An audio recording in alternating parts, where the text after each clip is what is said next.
भन्नाट रेसिपीमध्ये आपलं खूप खूप स्वागत. मी राजश्री कदम. आजची रेसिपी आहे मस्त चरचरीत शेंगदाण्याची आमटी. चवीला भारी लागणारी ही आमटी उपवासाची तुम्ही खिचडीबरोबर खाऊ शकता किंवा वरीच्या भातावर खाऊ शकता. तुमच्या आवडीप्रमाणे ही आमटी खाऊ शकता.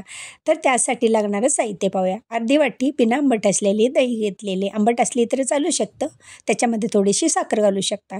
ही रात्रभर भिजवून घेतलेली अर्धी वाटी शेंगदाणे, 2 मिरच्या घेतलेले. तिखट तुमच्या आवडीप्रमाणे कमी जास्त करू शकता.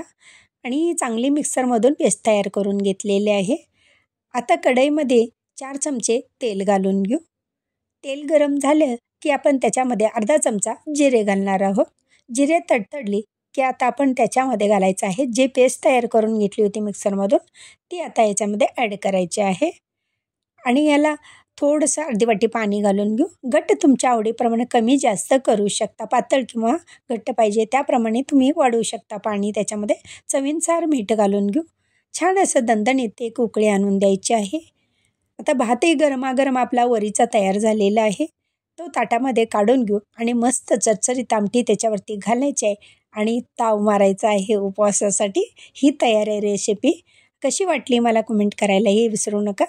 उपवासाचा आज नवरात्रीचा दुसरा दिवस आहे आणि आपली दुसरी डिश तयार झालेली आहे. पहा मस्त. आणि माझी रेसिपी व पदार्थ आवडल्या चॅनलला सबस्क्राईब करा, बेल आयकॉन दाबा, लाईक करा, इतरांना शेअर करण्याचं विसरू नका. तसेच कमेंट करण्याचं विसरू नका. आपल्यासाठी अशीच नवनवीन पदार्थ आणीन. तोपर्यंत धन्यवाद.